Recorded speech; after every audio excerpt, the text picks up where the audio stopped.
Okay, any questions on the first half stuff we covered? Okay, so I'm going to just say right here, I don't know women that well. The fact that I'm still married is quite an amazement to me.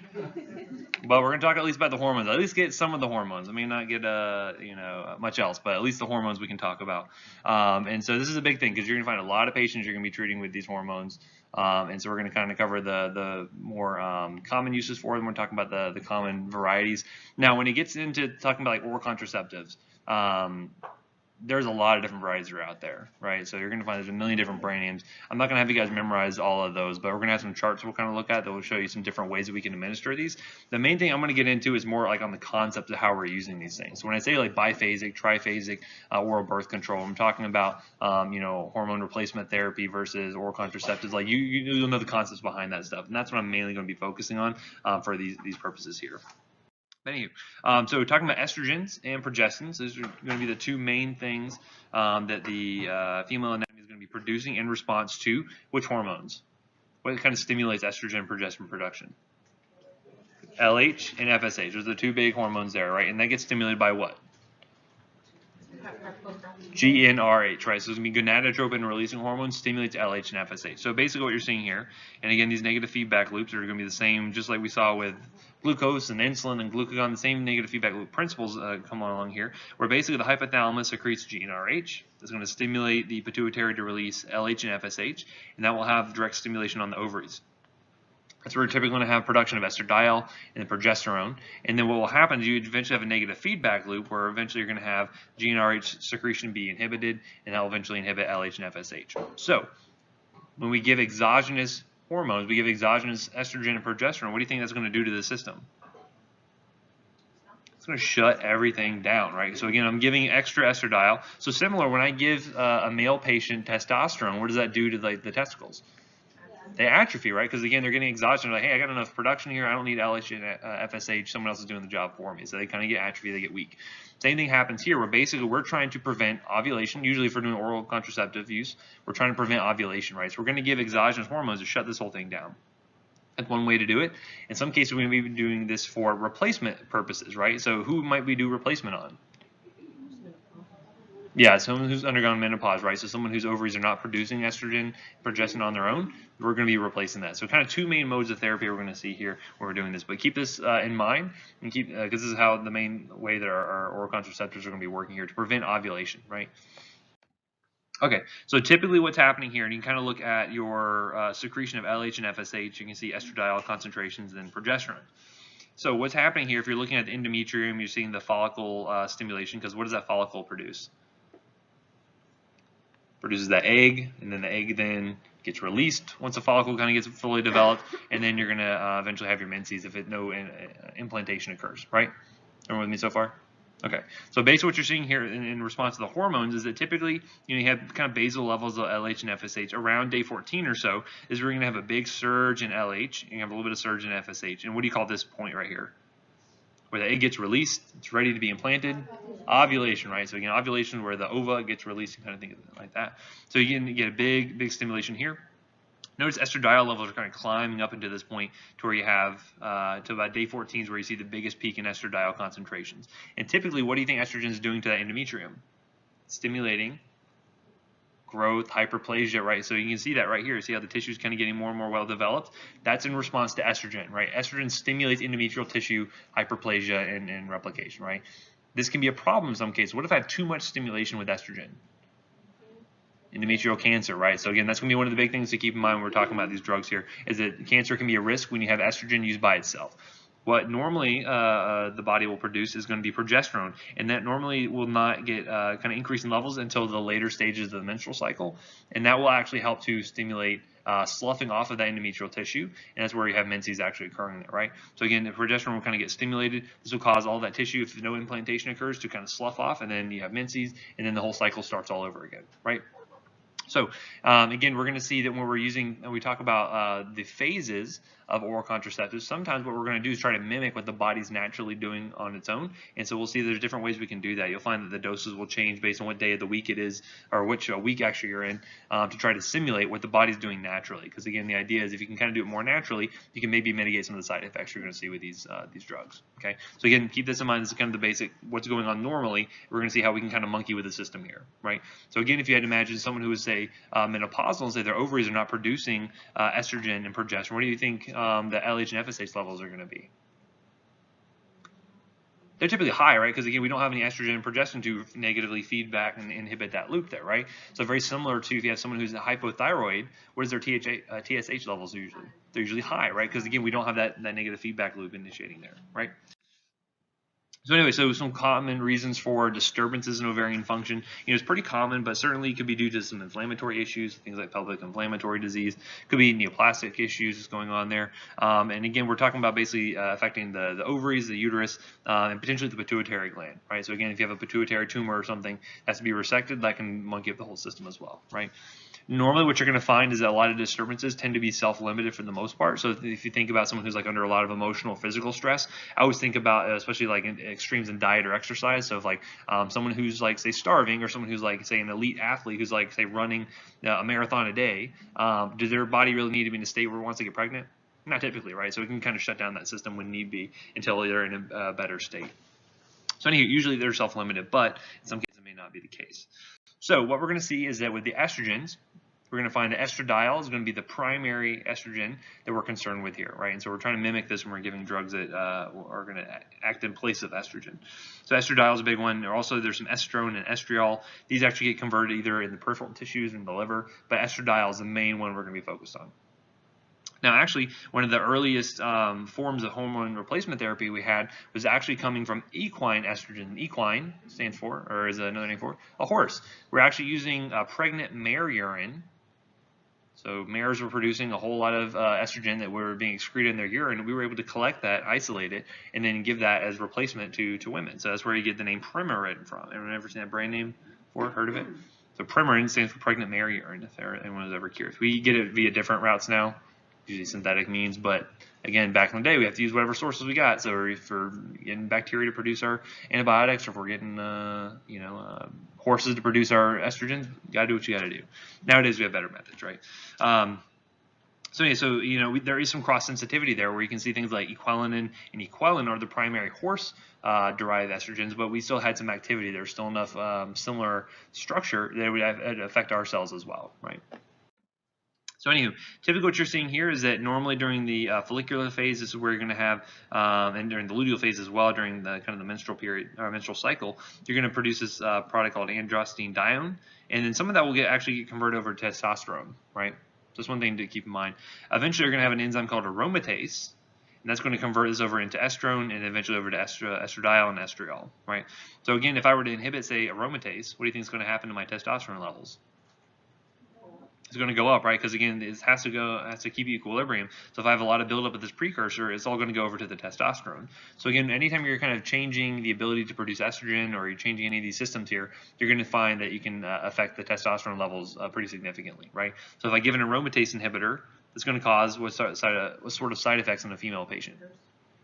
Hirsutism, deepening of the voice, kind of these masculinizing sort of effects. So again, keep these things in mind, because we'll use some of these for things like breast cancer treatment, things for cancers that are very estrogen sensitive, right? So now we have some synthetic estrogens that we use nowadays much more frequently. So things like ethinyl estradiol, that's one of the more common ones you'll see in your oral contraceptives and whatnot. Estradiol, cypionate, and again, you can kind of see the estra prefix that kind of shows you, hey, it's probably an estrogen-based product here. There's also, if you ever see conjugated estrogens, just know it's kind of a mixture of different estrogen and compounds. Again, they're all going to have the same activity. Notice here they all kind of keep that same sort of steroid shape for the most part, except for these really kind of synthetic varieties. But again, most of them look very similar to normal hormones. So usually what we're going to see with the kinetics are highly protein bound. They stick around the blood. And then usually estradiol, if we give that, it gets converted to estrone and estriol in the peripheral tissues. Clinically not really going to be our concern here. We really want to focus on estradiol. Now, the big things to see here is that you're going to find that the conjugated metabolites get excreted in the bile. So this is going to be one of the sources, one of the side effects we're going to see with this, is that most of these hormones get metabolized in the liver. So we're going to see a lot of liver effects associated with this. And then secondary to that is going to be biliary effects. So you can see things where actually when you have conjugated estrogens go to the liver, they can be excreted to the bile. And then actually what happens there in the GI tract is that they actually get broken down by bacteria, and they can be reabsorbed and then reused again. So has anyone ever heard of, like, say, an interaction between antibiotics and birth control? What do you think the interaction there is?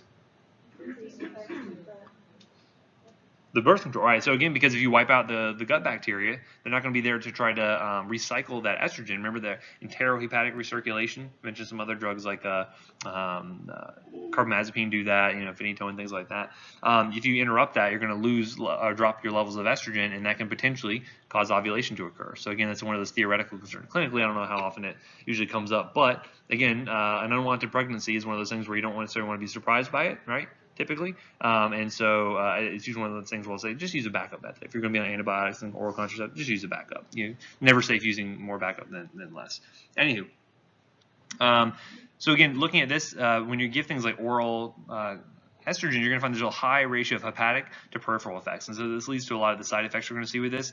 And so what we can do in a lot of cases is actually avoid systemic side effects by giving these drugs more locally. So I can either give these transdermally, where that way I can avoid the first pass effect and mitigate some of those hepatic effects there. Or I can give things like vaginal delivery or potentially injections. By doing that, by getting more kind of local effects, you kind of mitigate a lot of those kind of liver side effects, which we're going to see what those are in a second. So mainly what they're going to do, once they get into the cells, they're going to go down to the side of the nucleus, very similar to how glucocorticoids worked and any other steroid. They work down on the nucleus, they're going to change gene transcription, they're going to do all the kind of various effects. So for instance, what does it do in breast tissue? Stimulates growth, right? That's how you see breast cancer develop, right? What do you think it does in the bone? It helps to increase bone strength and it helps to decrease bone resorption, right? So again, these are, you're going to find there's positive effects that estrogen has on several tissues, and it's going to be a little different depending on where you're at, right? Usually it's going to cause stimulation of these tissues, if anything. So again, they're going to, based on the type of tissue where it's working at, you're going to find different types of receptors it's going to bind to. But again, essentially it's going to have very specific effects based on the type of tissue it's going to be in. And that'll be important. Remember when we talked about in cancer, we talked about the selective estrogen receptor modulators. Remember things that act as an agonist in certain tissues but an antagonist in other tissues. This will come up again here briefly when we talk about those, but that's based on the different types of receptors it will bind to. So the bone receptors for estrogen are different than what it will be in the breast tissue, different than what it would be in the uterus, right? So what we'd expect to see, clinical effects of estrogen, typically female growth, sexual maturation, so you see development of all the sex organs. This is where you can see closing the long bones at puberty. So again, that usually kind of limits, kind of the height of those patients. It will also stimulate things like hair growth, body fat distribution, all the kind of typical normal feminizing sort of effects there. And then what we'll see with endometrial effects, typically develops the lining a little bit more. And by having that interaction where you have estrogen kind of stimulating growth of the endometrium, and then you have progestin come along and then cause sloughing that material, you're going to find that you reach a nice balance. Because if you have unopposed estrogen effects, what do you think that eventually leads to? Cancer, right? So that's going to be one of the big things where you see where, giving an estrogen-only product to someone who still has an intact uterus is a no-no, right? Because you worry about the endometrial cancer risk. So that'll be one of the big things we'll talk about a little bit later on. So, but that's also, you're going to see a lot of the bleeding effects that come about from side effects from these drugs are going to be related back to usually either estrogen doses being too high, too low, or progestin doses being similarly too high or too low. And so we'll look at some examples of that a little bit later on. Anywho, other metabolic effects we're going to find is that typically estrogens will help to kind of stimulate normal function of blood vessels and skin. They will decrease bone resorption. That's why when you have someone who undergoes menopause and they're not producing estrogen, their bones typically get osteoporotic, right? They get weaker over time because they don't have that signal to decrease bone resorption. We're also going to find due to some of the liver effects, you actually have higher serum protein levels, and then you'll have some increases in things like HDL and reduction in total plasma cholesterol. Now you think this sounds great, have good cardiovascular effects, but actually it's going to be a little bit more murky than that. So have you guys heard of anything about estrogens and cardiovascular health? Yeah, we'll talk about those later. So actually there's kind of some mixed signals out there. There is some cardiovascular risk associated with these. So again, these are not benign drugs by any means, but we'll talk about that later. Anyway, the other big thing is going to be in the liver. You're going to see these coagulation effects. So again, this enhances coagulability. So if you ever have, like, say, a young patient, say, like, 20-year-old female patient who comes in with a PE, so one of the first things you ask, are you on birth control? Because that's one of the most likely causes for it, especially if you're on birth control and you're a smoker. Bad habits right there, right? So a big combination can definitely cause clots. And so you see that it increases clotting factors, 2, 7, 9, and 10, very similar to how warfarin actually inhibits that. This actually stimulates that in the liver, right? Other effects you can see how it can change mood, libido, and in some cases, because these steroids are not particularly selected just for estrogen, you may see some bleed over and things like mineralocorticoid effects, and so you can see a little bit of fluid retention. Usually people, when their estrogen levels are increasing, they usually complain of feeling more edematous, maybe a little bit of weight gain associated with that. Usually it's related to these fluid effects. So our uses for estrogen, obviously if you have someone who has, say, primary hypogonadism, you could replace this. This helps to kind of stimulate, normal development for those individuals, especially if they have it like pre-puberty. If you need to replace that, that can be done. Usually they kind of start around like age 11 to 13 or so when normal puberty would happen anyway. And this is good because it helps to develop those secondary sex organs. It helps to prevent osteoporosis and all those good things like that. And typically what you end up doing for those patients, you would kind of give the estrogen in the same periods that their normal levels would be kind of surging throughout the early parts of the month. So say day 1 through 21, that's when they would get their estrogen, and then normally they would take like a placebo pill for that extra 7 days. Because again, normally what you find is that for oral contraceptive packs, they will contain 21 days of active drug, and then usually that last week is going to be what? Just placebo, right? So typically, and why do we add placebo pills into those? Yeah, so you think about taking it every single day. So it's a lot easier to remember taking something every single day rather than say, I'm going to take it for 3 weeks and I'm off for a week and then take it for 3 weeks and off for a week. Because again, what's the main side effect you're worried about if they have failure of these? Unwanted pregnancy, right? I'll never forget what it felt like with my first child. We tried for over a year, so much stress, and I was like, we're going to get pregnant. She's like, I'm never going to get pregnant. Never going to happen. And finally happened. We were overjoyed. We were so happy. And then the second time around, Jesus took the wheel, and she was like, I'm just not feeling very good. And I was like, are you pregnant? And she's like, no. And I was like, let me go to the dollar store. Let me get a pregnancy test. $1 pregnancy test. We probably spent hundreds of dollars on pregnancy tests for the first one. The second one, $1 pregnancy test. Sure enough, came back more positive than anything I've ever seen. They were just like, huh. So be very careful with these. You want to make sure they're working just like they're intended to, right? We're very happy with our little surprise, but it can happen to anyone. No. Okay.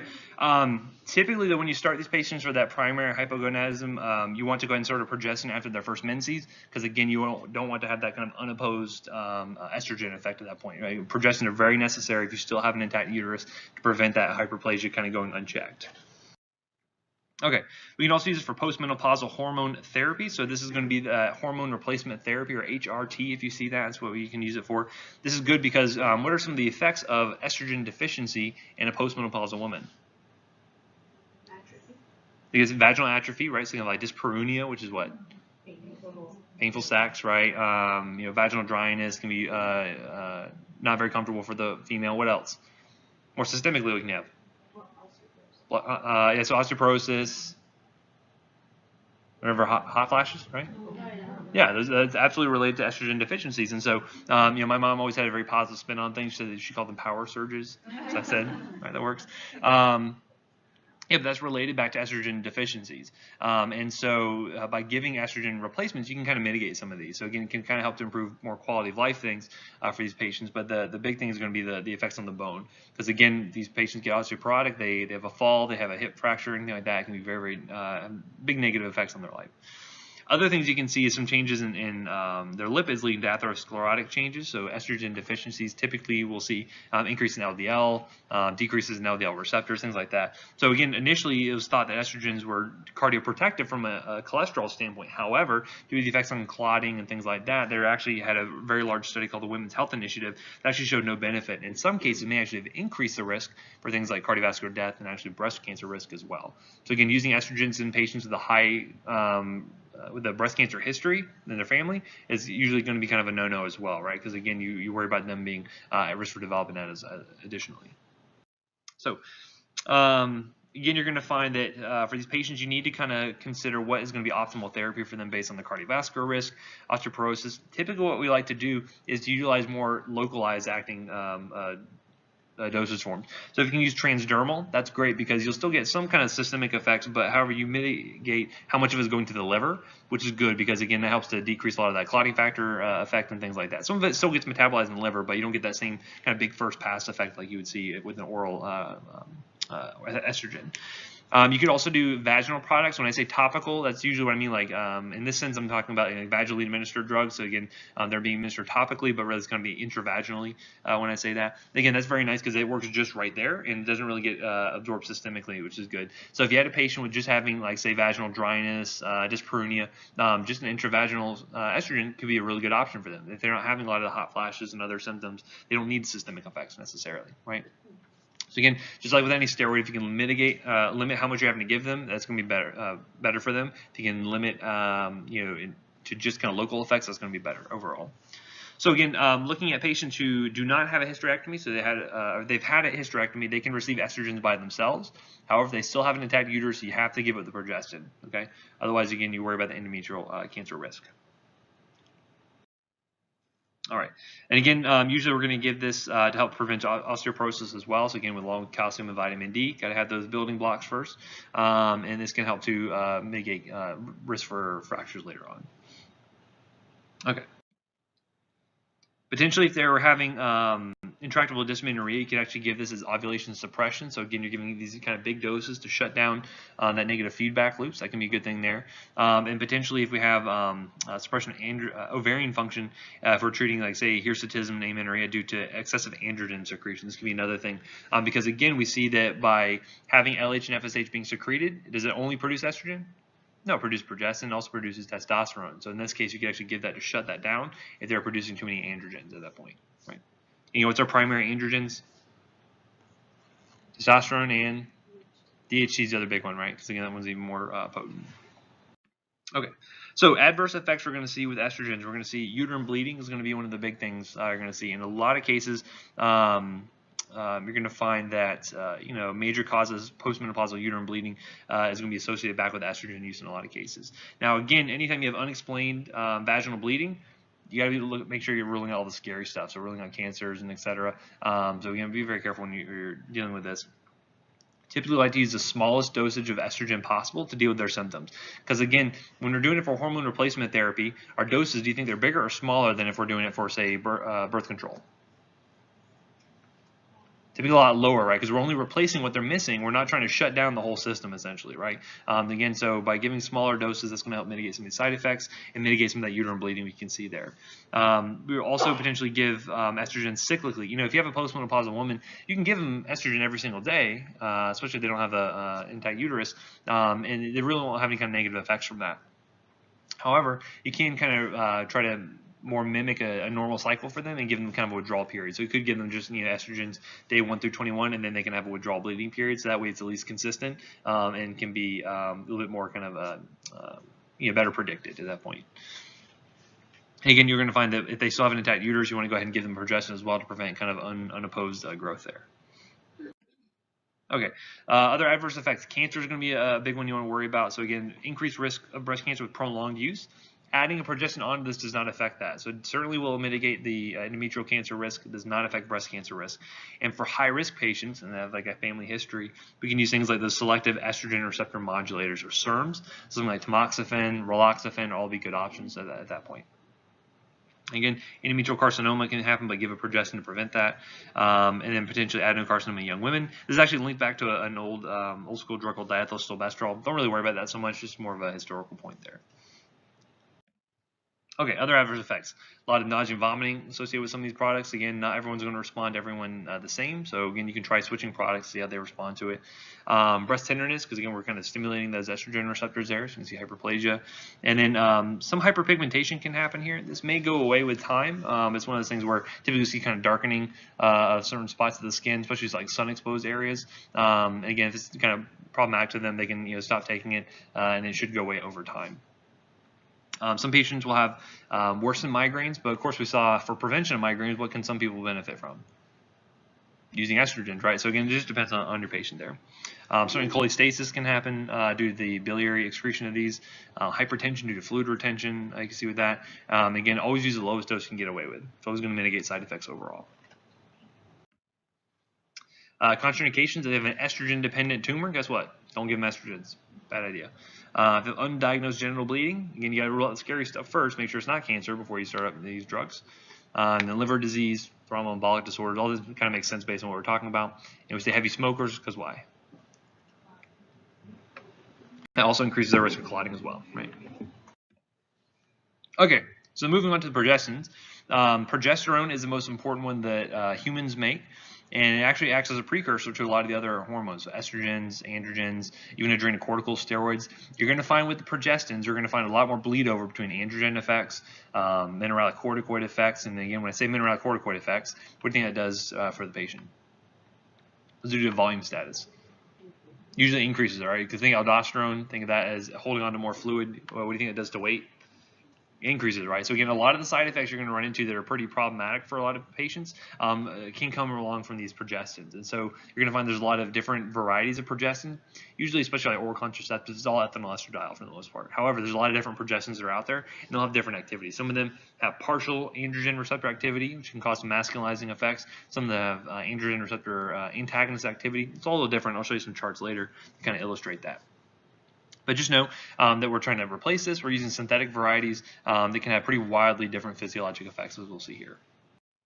Okay, so I'll show you a chart a little bit later. It kind of goes through these a little bit more in detail, but these are the more common progestins you're going to run into in drug products, especially like in your oral contraceptives.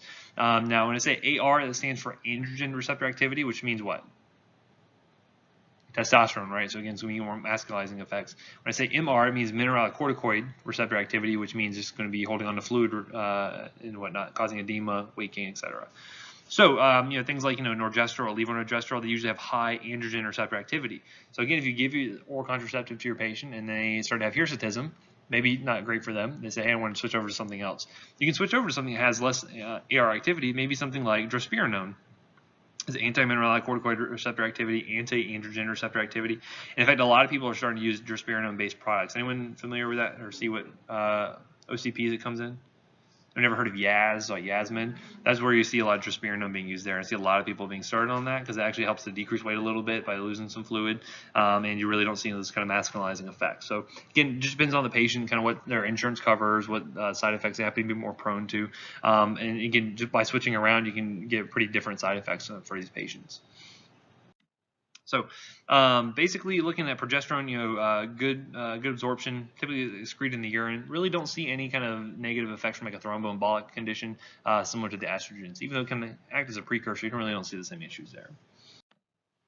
So these are going to work very similar to the other steroids we've already talked about. They just bind to progesterone response elements. So they have specific progesterone response elements on the nucleus. So as far as physiologic effects, typically they don't have a lot of effects on lipids here.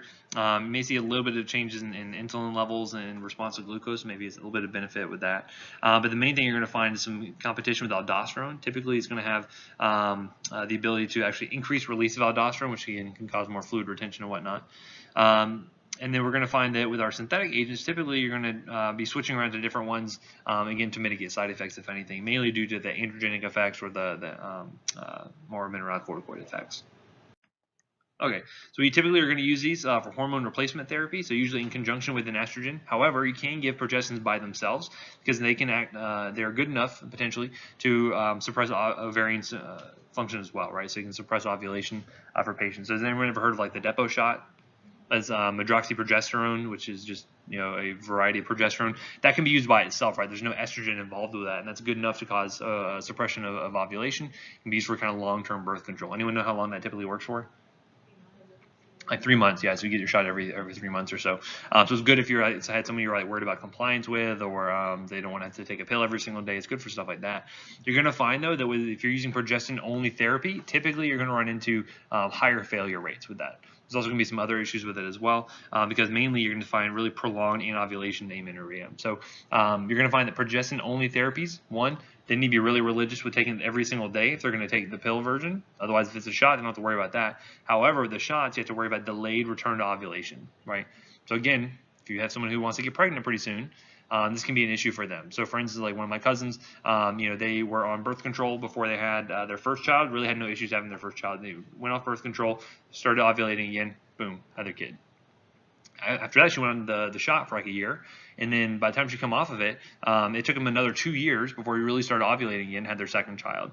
Everyone's a little different, but just know that when you're using progestin-only therapy, you can have a delayed return to ovulation. Not great for someone who's looking to get pregnant within a certain time frame. Okay, so it's one of the main drawbacks for using these. Okay, otherwise, great from a depot standpoint because again, they're covered for 3 months. Even if they come in, a little bit late, they still have good levels there. They can still, have a little bit of lag time between doses and still not worry about getting pregnant. But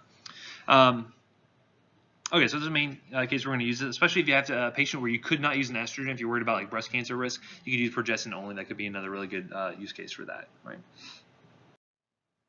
All right. Again, may increase blood pressure, usually due to fluid effects, and you're going to find that androgenic progestins tend to lower HDL, so that can be kind of an issue there where you may have a negative effects on their lipids. Okay, so talking about hormone replacement therapy, strictly. So we're going to find that you need to be careful in these patients because, again, there is some risk, some cardiovascular risk associated with these. But the FDA-approved indications right now are one to treat moderate, severe vasomotor symptoms, right? That includes those hot flashes, includes things like, we talk about treatment for vulvar and vaginal atrophy, so dryness, dyspareunia, etc. And then also for prevention of postmenopausal osteoporosis. Those are the 3 main things we're going to be treating when we're doing hormone replacement therapy, right? So again, you can have estrogen progestin therapy where you're combining the two together. So usually like an ethinyl estradiol plus something like a levonorgestrel, something like that. These are going to be patients who have not had a hysterectomy, meaning they have an intact uterus. You need to combine the two because what's the risk of using estrogen by itself? Cancer, right? So worry about that. So you could potentially use it every single day. You really, for a postmenopausal woman, you don't need to have a withdrawal period. They can stay on it forever, right? There's really no big downsides to that. However, some people may want to have a drug-free period. Some people want to maybe have a consistent, withdrawal bleed associated with that. So they may do different types of regimens. You may find that they'll be on an estrogen for day 1 through 25, and then maybe a progestin on day 10 through 14, and then the last 4 days would be drug-free.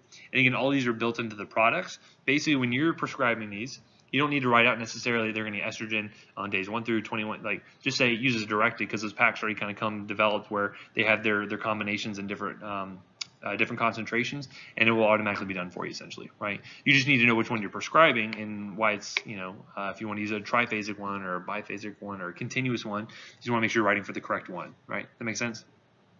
Hopefully. Okay. Again, estrogen therapy alone can be good for patients with a hysterectomy, and you can use continuous or cyclic administration. Cyclic just meaning you go, day 1 through 25 with estrogen, then the last, 4 days or so would be nothing. And again, typically don't use low-dose oral contraceptives, so like an orthotricycline that we typically use for OCP. You don't want to use that for hormone replacement therapy because typically they're using a lot higher doses of estrogen, and we want to try to minimize our dose whenever possible. Okay, so again, don't use an OCP for hormone replacement therapy. Would it work? Absolutely, but again, we don't need all those estrogen if we don't really need it because we're just trying to replace it, not trying to shut down ovulation. Okay, so I mentioned oral is going to undergo that first pass metabolism, so that does stimulate hepatic proteins. You're more likely to see clotting effects, etc. However, if we can get away with using transdermal effects, that's going to be really preferred. So better for patients who have maybe a risk of VTE, cholelithiasis, all of that's going to be really good for using a transdermal administration, right? And the intravaginal is preferred for vaginal symptoms only. Okay, so you just have a gel or something like that, we'd be applying it intravaginally. That's great for just those symptoms, and it helps to mitigate the systemic effects you're going to see there, right? Yes. What about the different IUDs out there? I know the goal is mostly to be a local effect, but how much does it affect the system? How much does it? We'll talk about that a little bit later. Yeah, because typically you don't see, or at least, and again, I mainly do peds, so I don't deal with like a lot of these postmenopausal women. If there's a variety of IUD for hormone replacement therapy, I'm not aware of it. Typically, it's either like gels and creams and things like that that are being administered. Talking more on the side effect range. Talking about this patient has a risk factor for this or that. Mm. Do you have to worry about those same risks if they're using an IUD more? Typically, no. So typically, like, the effects are very, very local. And so, for instance, we just had an IUD placed just recently for my wife because, again, don't want to get pregnant for a little while. So again, we have one of those placed. And it's nice because it's one of those things where we asked about, well, once it's taken out, how long before start ovulating again? She's like, people get pregnant the day after it's removed because it doesn't actually suppress ovulation. All those effects are so local right there in the uterus that it only prevents, only makes those changes for like cervical mucus and things like that. It just prevents the sperm and the egg from ever meeting up, right? Doesn't actually change anything about LH and FSH. Still producing estrogen and progesterone the same as she always was. It's just that localized effect, which is beneficial. Now, is there? With risk factors, those are kind of would be a better go-to. That would probably be a better go-to. Now, you probably get a little bit that gets systemic, but it's not going to be nearly the same amount. And typically, IUDs are going to be progestin-based only. So, like, breast cancer risk isn't really there. The same clotting risk isn't really there. Just having that localized progestin is usually enough. Yep. But yeah, we'll talk about this a little bit later. We'll talk about different dosage forms. Yep. Anywho, again, you can use things like vaginal tablets. There's even rings, kind of these they almost look like rubber sort of rings that actually have drug impregnated into it, and that will actually slowly release over the time period. So they may leave it in like a week at a time, etc. I'll show you some pictures here in just a minute. So these tables are not meant for you guys to memorize them, but they're meant to illustrate the different ways that we can administer these drugs. Okay, and just show you the different products that are out there. Because again, I'll post up a list of different oral contraceptive products that are available out there, but it's like a mile long. Like there's a ton of different products that are out there, and again, just minor changes are enough to get like a new patent. And so again, it's probably money-making scheme to some degree, but again, there's lots of different varieties that are available. So, for instance, we can have estrogen-only products for hormone replacement therapy. So, we can have ones that are going to be it's like 17-beta estradiol. Again, lots of different brand names are going to be available. Here are the doses here. Now, you're going to notice that some of these are going to be micrograms, some are in milligrams. Just know that the potencies between the different varieties changes. So just because you see one in micrograms, one in milligrams, doesn't mean one's weaker or stronger than the other. But conjugated estrogen Premarin is one of the more common ones here. These are going to be oral dosage forms we're looking at here. And so you may have a patient who's just on estrogen, on their conjugated estrogen Premarin every single day. They're just taking 0.3 milligrams per day, and they're taking it every single day, right? That's one way you can do this the system here.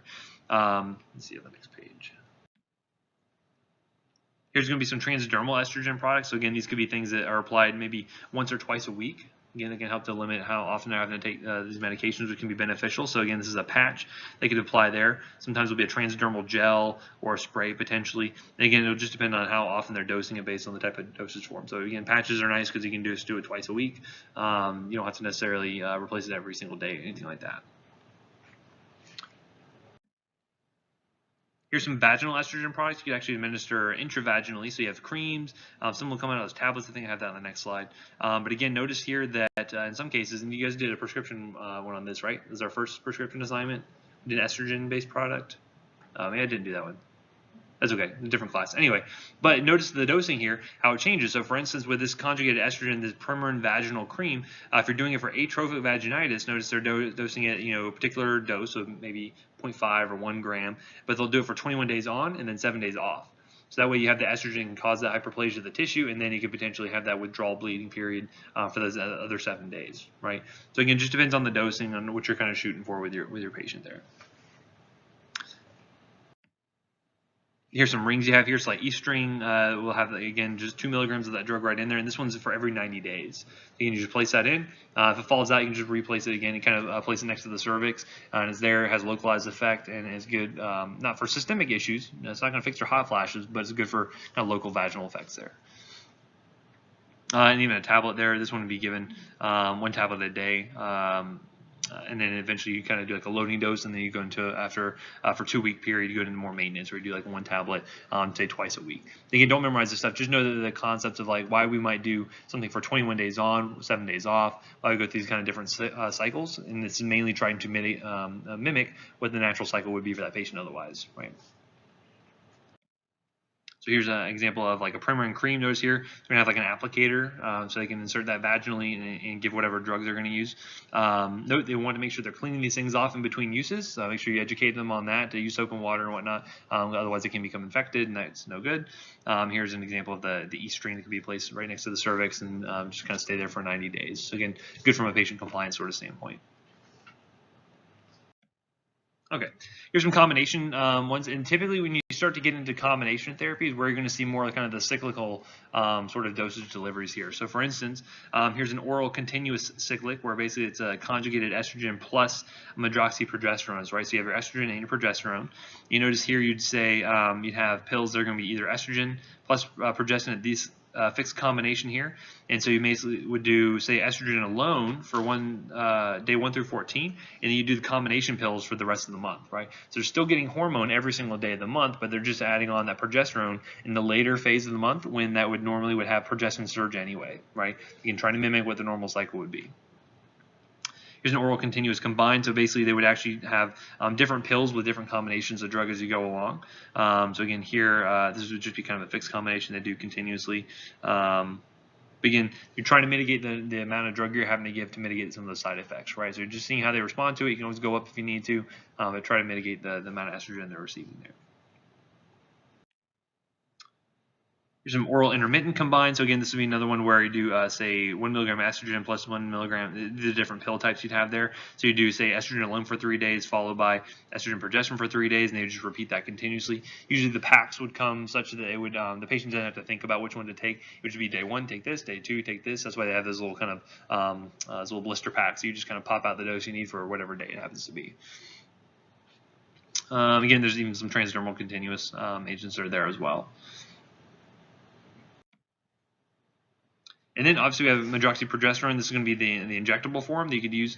There are pill versions that are available, but also there's an injectable form you can use. That's going to be more used for the hormone, the OCP we'll talk about later on. But again, progestins, you're going to find that for these menopausal women, may not get all the effects you need out of that, because again, a lot of times their symptoms are more related to estrogen deficiency more than anything else. So just be careful with that. But high-risk patient who has like history of breast cancer, who didn't want to give an estrogen to, this may be a decent product for them, right? So it just depends. And again, we'll talk about the SERMs a little bit later on in regards to this. Okay. Other things you could use for the vasomotor symptoms. Some people will get some additional benefit from using things like antidepressants, like SSRIs. What type of drug is venlafaxine? You guys remember? It was an SNRI, so it had some norepinephrine effects as well. So potentially you could use those, get some additional benefit there. Some people get some benefit from anticonvulsants like gabapentin. Some people use clonidine. Again, you really need to see how they're responding to it and kind of choose what's right for your patient. If they're very kind of against using hormones, and these are really good options to try, may not be as effective though, because again, you're not dealing with the baseline problem of them not having enough estrogen to maintain kind of normal homeostasis. Okay. Any questions on the hormone replacement stuff? So you can be careful who you're going to do it in, because again, look at the risk factors, look at the cardiovascular history, osteoporosis history, etc. Is there any side effects for the male partner in terms of women using topical steroids? Not that I'm aware of. Again, you'd have such limited contact that it really is not going to be an issue for the male partner. No, because I mean, it's typically you're not gonna. Because I mean, the female patient's gonna have that stuff in there like all day long, So again, they're gonna have that kind of local effects, but the guys typically not gonna have enough exposure time for that to be an issue there. So if there is anything, I'm not aware of it, but maybe there's some odd case report out there saying some guy had a side effect from that, but not that I'm aware of.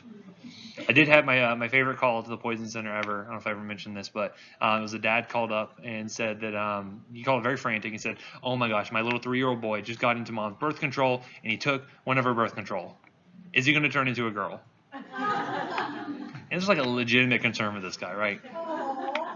I know, I felt bad for him. I was just like, oh, like, you want to say like, you dummy, of course not. But you have to be empathetic and you have to say, yeah, this guy's like really concerned about this. He has no medical knowledge, obviously. So, how to mitigate his fear. And I said, no, sir, no, your son's not going to turn to a girl by any means. But if he wants to go shopping for the next day or so, just indulge him. He's like, what? Just kidding. He's going to be fine. Too soon for him. So yeah, again, no one's going to turn into. But I mean, one of the things you have to consider though is, especially nowadays, you may find more patients who are maybe like gender dysphoria, things like that. You may find male patients who are wanting to take estrogen. You may find female patients wanting to take androgens, and so you may encounter that occasionally. I don't really cover that here so much, but it is certainly a concern. And actually, I had one student who was they're doing a research project and they're wanting to look at like what are the pap smear recommendations for someone who's a female to male conversion that is taking taking these hormones. Like, do they have the same recommendations? Are the risks the same? Little things like that. So who knows? Over the long run, guys can get breast cancer just like females do. So, if they have someone who's going male as a female, if they're taking estrogens, perhaps that is an increased risk. Maybe they need to start thinking more about screening. So, who knows how this will go down the road, but it's always something to consider there. Okay, I think I'm going to go and cut it there. I think I have one more class after this. Is that correct? Wow. I think so. Yeah, so we'll finish up the OB-GYN stuff. You have 2 more? 2 more, we have it. He's trying to end us early. I'm trying to end you. I wouldn't mind. I'll have to double check. Yeah, but so we'll finish up this section, and then we'll have like a peds Jerry sort of final section. I'll post that up soon, and then I guess we'll be done. So okay, 2 more sessions then. Okay. Sorry. We can just keep meeting continuously if you want. Just. I mean, if you're ahead, we would not be opposed to some sort of review model. That would be my goal. I would like to hit to a review. Unfortunately, this class is scrunched enough to where I have a hard time doing that. But yeah, I would like to be able to do any kind of review time if possible. So we'll shoot for that. So all right, I will see you guys next week then.